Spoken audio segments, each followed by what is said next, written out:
हमारे लोकप्रिय प्रत्याशी करण सिंह जी उचाटा साहब, रणवीर जी गोदारा साहब, इस्माइल जी, आदरणीय गुजिया जी, चंपाल साहब, कैलाशदान जी, नैनदान जी, राजू राम जी, ध्रुव सिंह जी, चंदन सिंह जी, गोपाल जी, छतर सिंह जी, सोईदान जी, जुगदान जी, गगादान जी, शेरा राम जी, यहाँ पर सरपंच जी बैठे हुए लुकमान खान जी, पूर्व सरपंच साहब, तमाम गांव के बैठे हुए पिता तुल्य बुजुर्गों और नौजवान साथियों, सबसे पहले तो मैं आप सभी का शुक्रिया अदा करता हूं।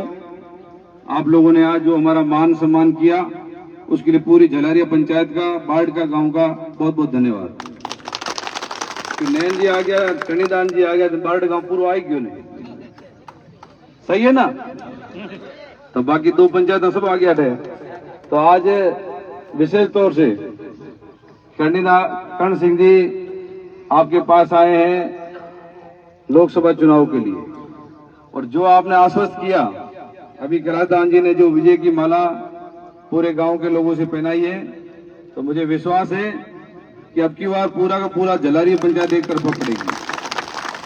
कर्ण सिंह जी पिछली बार 2400 वोट पड़े पूरी पंचायत में, 2400 में से 1600 वोट मुझे पड़े, बाकी वोट गए बीजेपी में।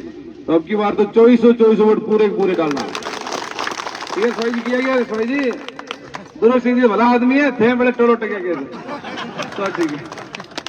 तो आज विश्वास है कि आज आपकी पंचायत ने जो निर्णय लिया है वो शानदार निर्णय लिया है, आप लोगों का पूरा सहयोग रहेगा।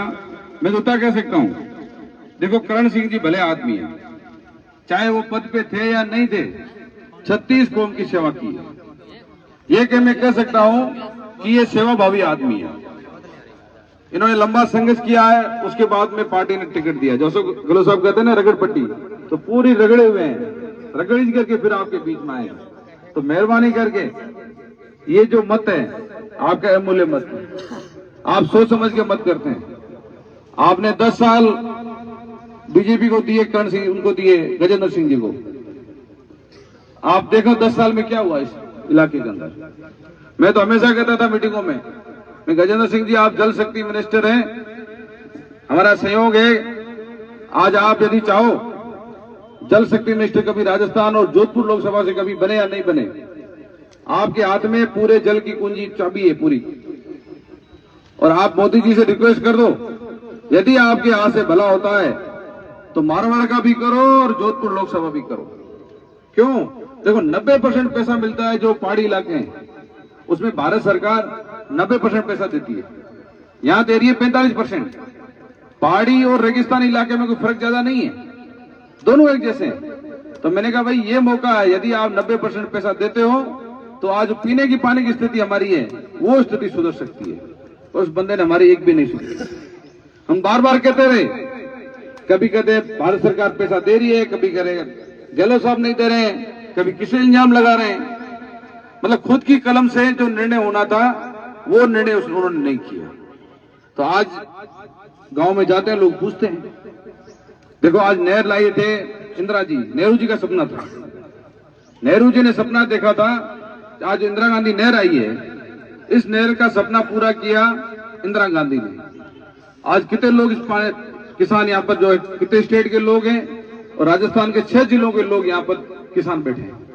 तो इसका फायदा किसको हो रहा है? हमारे को हो रहा है कि नहीं हो रहा है? आज यदि जल शक्ति मिनिस्टर चाहता तो इसी तरह करण सिंह जी ठीक कहते हैं, तो वो एक नहर ला सकते थे, पोखरण के किसानों के लिए ला सकते थे, मारवाड़ के लिए ला सकते थे, पर उनकी सोच नहीं थी। तो ये आपका हिसाब किताब का टाइम है। लोकतंत्र में जनता माई बाप है, जिनको आप चुन के भेजोगे वो 5 साल आपकी सेवा करेगा।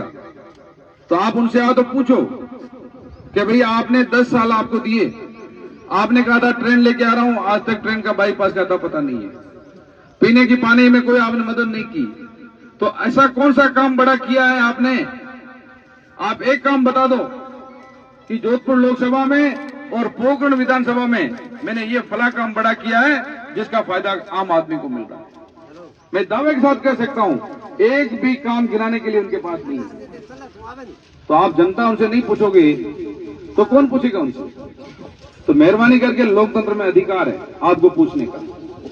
बाकी देखो मैनिफेस्टो घोषणा पत्र खड़े, इन युवाओं से क्या कहा था आप हमारी सरकार बनाओ, देश में युवा बेरोजगार हैं, हम हर साल 2 करोड़ नौकरियां देंगे। आज 10 साल में 20 करोड़ नौकरियां बनती है। कितनी नौकरियां दी इन्होंने? इनके खुद के मंत्री लोकसभा में जवाब दिया है, कार्मिक मंत्री ने। एक एमपी ने पूछा कि आज तक कितनी नौकरियां दी? इन्होंने लोकसभा के पटल में जवाब दिया है कि सिर्फ देश में 18 लाख नौकरियां दी है। तो बताओ, 19 करोड़ 82 लाख नौकरियां खा गए, तो युवा नहीं पूछ सकता क्या? आपने कितने एम्स बनाए, कितनी यूनिवर्सिटियां लेके आए? आज से पहले जब आप नहीं थे, उससे पहले ये एम्स भी आया था, बड़े बड़े इंस्टीट्यूट भी आए थे। आपने यहां पर क्या किया? इसलिए जब तक हम नहीं पूछेंगे तब तक इनको परवाह नहीं होगी। तो मेहरबानी करके मैं तो इतना कह सकता हूं, ये चुनाव बड़ा अहम चुनाव है। ये बातें जरूर करते हैं 400 पार 400 पार, पर हालात क्या हो रहे हैं? पंजाब के अंदर लोगों ने, किसानों ने बोर्ड लगा दिए हैं कि हमारे मोहल्ले के अंदर बीजेपी का कोई व्यक्ति नहीं आएगा प्रत्याशी। हरियाणा में इनके एमपीओं को दौड़ा दौड़ा कर पीट रही है जनता। मणिपुर में आप हालात देख लो, और राजस्थान में जो 25-25 करते हैं, आज दूसरे हालात हैं। आज इनको सपने आ रहे हैं 25-25 के।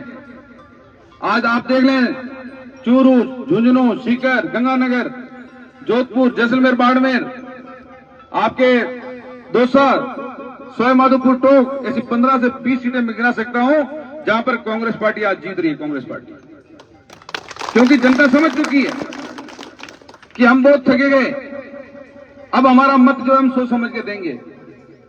इसलिए मेहरबानी करके इस बात को आप समझें, ये जो व्यक्ति आया है, ये ईमानदारी से आप लोगों की सेवा करना है। आप इनको मौका दोगे तो 5 साल आपकी सेवा करेगा, और यदि 5 साल सेवा नहीं करेंगे तो दूसरे लोग चले गए, वैसे ये भी चले जाएंगे।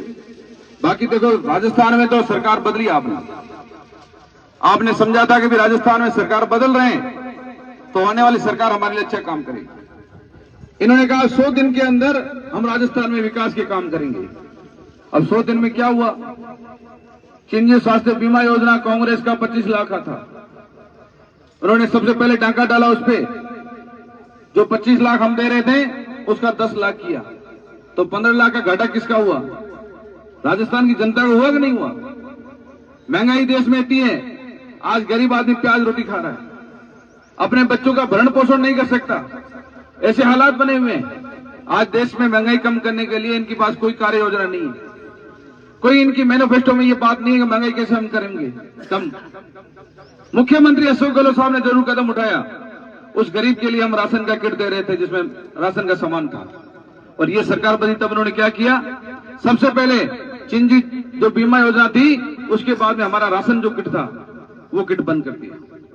मुख्यमंत्री जी ने कहा, अशोक गहलोत साहब ने, कि भाई देश में महंगाई है, मुख्यमंत्री जी राजस्थान के लोगों को जो हम किट दे रहे थे, आपको मेरा फोटो अच्छा नहीं लग रहा था तो मेरा फोटो हटा दो, फोटो आप अपना लगा दो, पर मेहरबानी करके आप राशन की थैली दो आप। आज राशन की थैली कैसी पता है? मोदी जी का फोटो जरूर है, हमारे टाइम भरी हुई थी, आज वही मोदी जी का फोटो लगा हुआ खाली पड़ी। सही है गलत है? तो ये हालात हैं। तो ये सब चीजें देखो, आप एक झटका इनको नहीं दोगे तो ये लापरवाह हो जाएंगे, और एक झटका दे दोगे तो 4 साल इतना सीधा चलेंगे, जितनी भी जनहित योजना है वो अच्छी योजनाएं चलेगी और जनता पे कुठाराघात नहीं करेंगे। मैंने कहा नहीं को, मैंने कहा भैया मैं आपकी डबल सड़क बना रहा हूँ, डबल बना रहा हूँ, मेरी बात नहीं मान रहे थे। बन जाएगी, मैंने कहा, हमने पैसा सैंक्शन कराया है। आज देखो, उजला से सीधा फलसून डबल सड़क, उजला से फलसून सीधी डबल सड़क, राजमताई थाट जालोड़ा होके बांदेवा बाड़मेर बॉर्डर तक डबल सड़क, पोखरण से सीधा भैंसड़ा डांगरी तक डबल सड़क। 1 किलोमीटर में 60 लाख रुपए खर्चा आता है। आज पोखरण के चारों तरफ डबल सड़कें। हमने 1200 किलोमीटर सड़कें बनाई। एक भी 250 आबादी का ऐसा गांव नहीं है जो सड़क से नहीं जुड़ेगा। मैंने बीच में मीटिंग बुलाई जन्मदिन पे, हमने जो काम किए थे, हमने उनसे कहा या तो ये इसमें सड़क जो हमने पैसा सैंक्शन किया है उसका डामरीकरण शुरू कर दो, और यदि डामरीकरण शुरू नहीं करोगे तो हम जनता सड़कों पर उतरेगी। फिर उन्होंने डामरीकरण का काम वापस शुरू किया। तो 5 साल में जो हमने काम सैंक्शन कराए है ना, वही काम पूरे करा दे तो ही ठीक है। ये मैं सही कह रहा हूं। इसलिए मुझे काम नहीं गिनाने हैं। मैं तो इतना कह सकता हूं कि जो जो समस्याएं हैं पोखरण की, जोधपुर लोकसभा की, मेहरबानी करके जो सरकार में लोग बैठे हैं उनका ये फर्ज बनता है उन समस्याओं का हल करें। और मैं इतना विश्वास दे सकता हूँ जितने भी मंच पे लोग बैठे हैं, करण सिंह जी रात दिन एक करेंगे, आप लोगों की 5 साल सेवा करेंगे, आप इनको मौका दें। बहुत बहुत धन्यवाद।